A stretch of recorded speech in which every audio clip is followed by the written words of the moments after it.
Okay guys, so got some more updates here. I'm still running water out of these pipes. There's one from upstream a little bit. There's a little collection there. That's the very first hole that I dug. Here's the more recent one. And just trying to decide how deep to go. One of the factors is that there's a lot of water coming downhill still. And so I did some research, and it looks like what I'm dealing with is called a seepage spring. And I'm not going to find the eye of the spring like you would in some more traditional spring developments. So this is going to be a little more difficult. I have to decide how far I want to excavate. Now, I was reading up on it, and it says 4 to 6 feet past the seepage area. I just don't know if I'm going to go that long.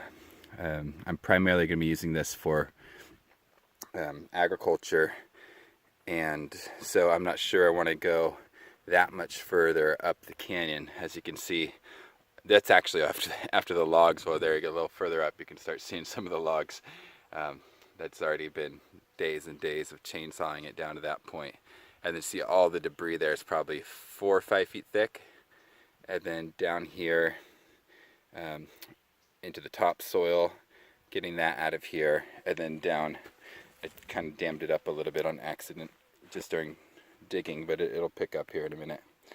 And so I'm just wondering if I want to, let me give you a better view from afar. If I want to start over here at the base of this oak tree without getting into its roots, maybe start about here and run. This eucalyptus is coming out. Maybe run about, guys, it's got to be 30 feet at least, maybe 35 feet of percolated pipe, and then you build a dam downstream from the pipe in the impermeable layer, and then you build a spring wall. So I'm looking at like a 35-foot long concrete or rock wall.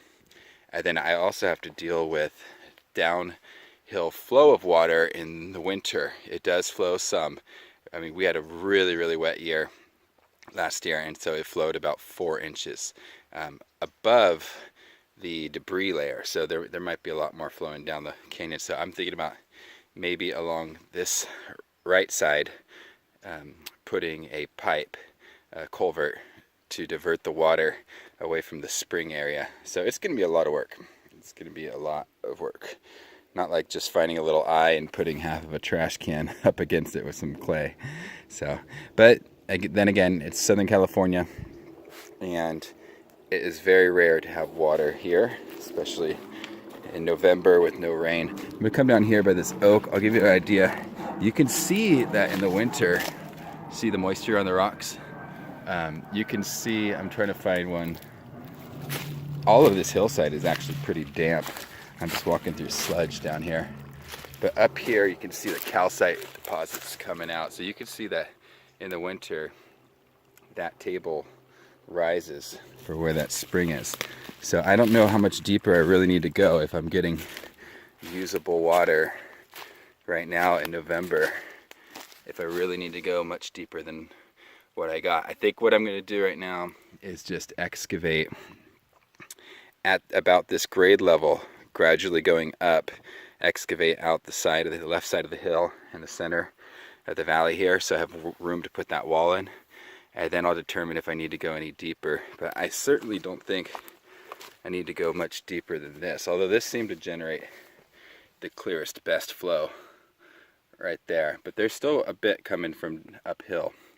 So I think I'm just going to follow that layer and see if I'm just wondering if I open this all up about 30 feet long, if that's going to increase the flow of water. You'd think it would, because it would, if this isn't a single source, like an eye of a spring, and if it's actually just a whole water table going downhill, if I could open up that big of a rip in the balloon, if you will, I would think I would increase the amount of flow. So that's what I'm going for. I don't know if I want to do that and regret it in the winter. So that's something to consider too. So, all right, well, that's the update for now. I did some more clearing Once you load up a chainsaw with gas, might as well use it. So I did some more clearing over there, and actually up here above the oak, you can see the daylight coming through now. I'm starting to clear up around there. And then this monster is going to have to go. Unfortunately, it's a beautiful tree, but deadly, dropping limbs everywhere, as you can see. All right, thanks.